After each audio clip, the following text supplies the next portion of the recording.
May tanong sa akin, Boss Rai, may nag-email sa akin a certain person, taga-law office daw siya ng isang attorney.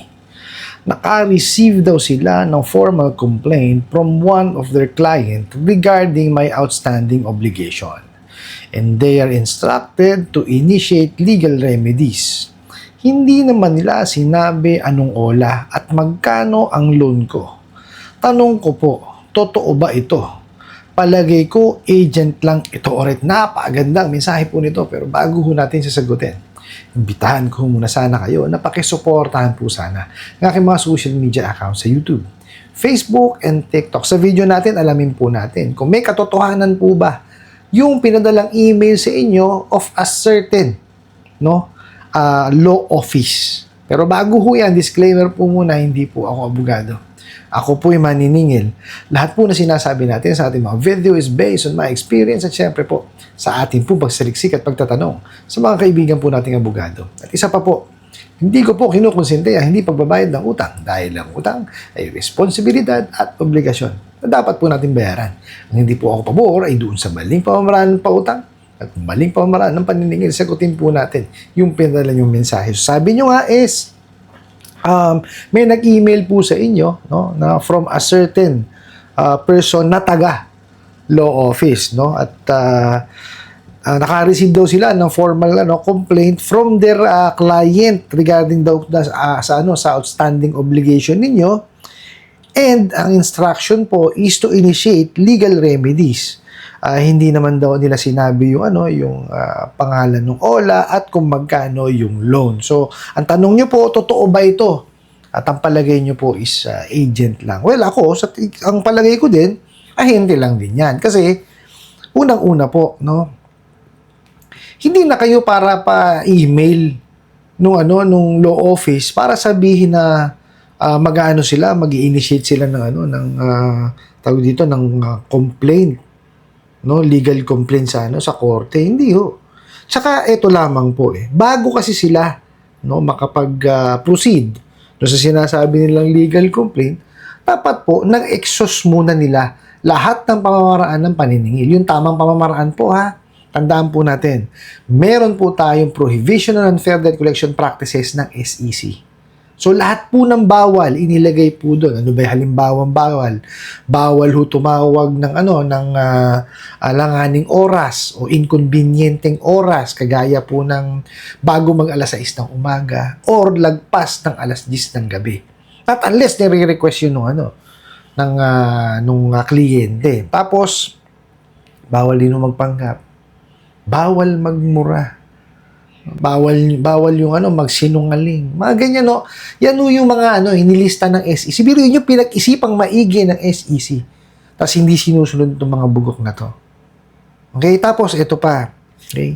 Bago ho kayo kasi ma-process dun sa sinasabi nilang formal complaint po, dapat po, naka-receive kayo ng demand letter. Okay? Kasi po, yung demand letter is the last chance para kayo po ay makatumalima dun sa kanilang sinis. Kasi po, kaya nga, demand letter meaning, they're demanding payment na. Okay, now, ito yan. Kasi, dalawang, there's two sides sa coin, diba? Kagaya niyang yung mga bugo katabusado ng online lending apps, malabo pa po sa alketran yan. Ganyan sinasabi nila, sa email na yan, pananakot lang yan, definitely. Bakit? Isang hint, hindi yung sinabi kung anong ola. Pangalawa, di ba, hindi nyo naman alam din. O hindi sinabi yung detalye, yung utang.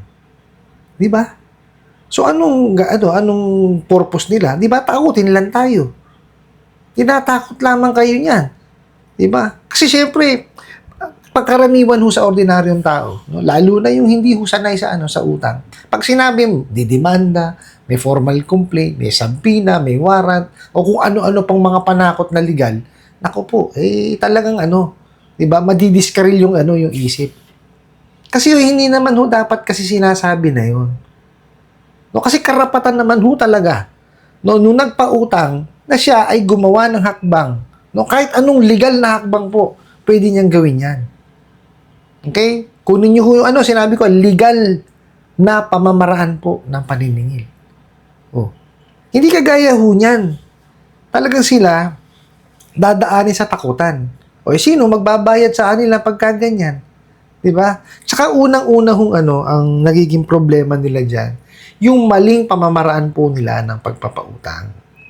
No, kasi sila talagang unang-una enticing yung kanilang advertisement. Although yes, I agree na lahat naman talaga ng advertisement enticing yan. Kasi parang bumili ka sa kanila para mag-loan ka sa kanila.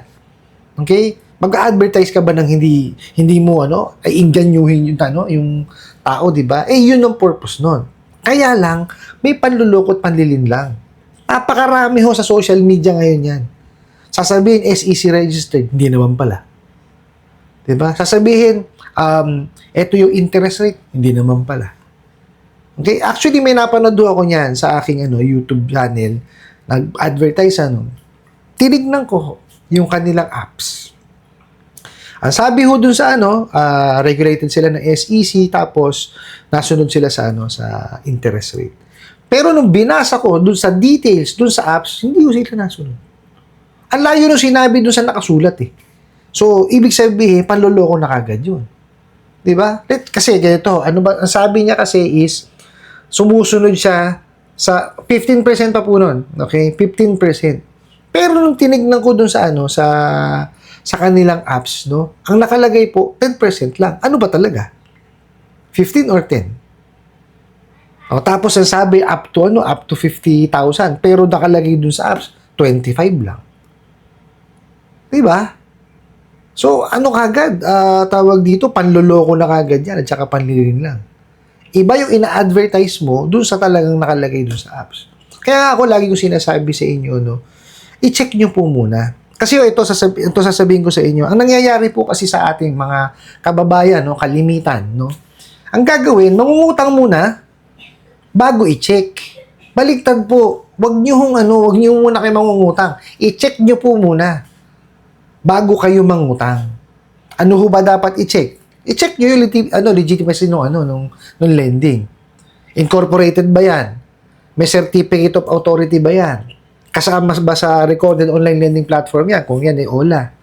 Kung kasama dun yan, okay na tayo dun. Pero yung apps, check mo rin.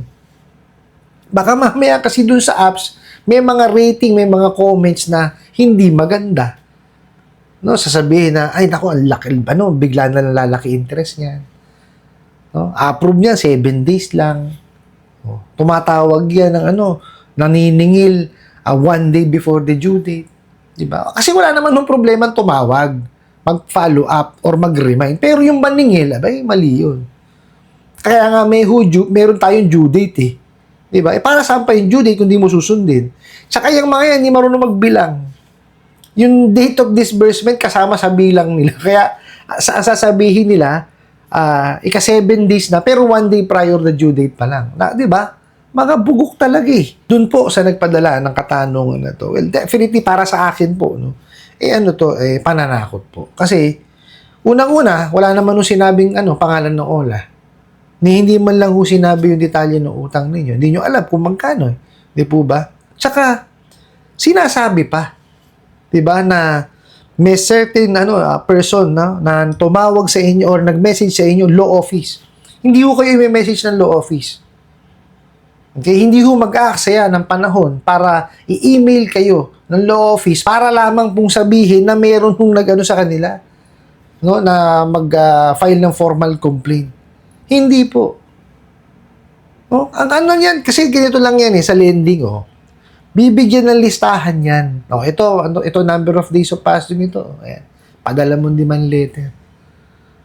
Ganun ho yan, hindi na ho yan. Kailangan pang kukontakin mo sila na, ito padala mo ng demand letter to, tapos email mo Hindi ho ganun. Makakapagap ko yung email, demand letter. Pero yung ganyan, sasabihin na na merong may certain na tao, di ba, na kalokohan mo yan. Ito ho, pananakot. Okay? Ang magiging suggestion ko po sa inyo is, wala naman ho tayong dapat gawin kundi bayaran yan. Kasi nahiram po natin Regardless po yan kung yan ay illegal or legal. Pagka yan illegal, kung magkano lamang po yung dinisburse sa inyo, yun lang po ang bayaran po ninyo. Pero yan, kung legal yan, makipag-usap kayo sa kanila. Okay? Pero, kung patuloy kayong wawalang yain, yaharas, tatakutin, isang tabi nyo.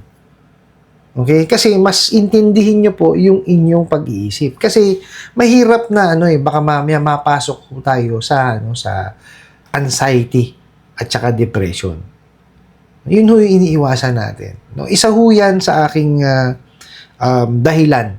Kaya tayo gumawa ng ganitong mga klase ng video. Kasi naaawa ko doon sa iba. No, kagaya ho nung previously na may nag-buwis pa ho ng buhay. May mga pamilyang nasisira. Di ho ba? Ganyan kawawalang yayang mga yan.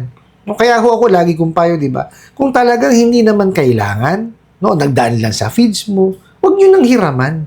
Kasi masakit lamang po sa ulo yung mga yan, lalo yung mga illegal na yan. Wala ho, puro panlalapastangan po. Ang gagawin sa inyo yan.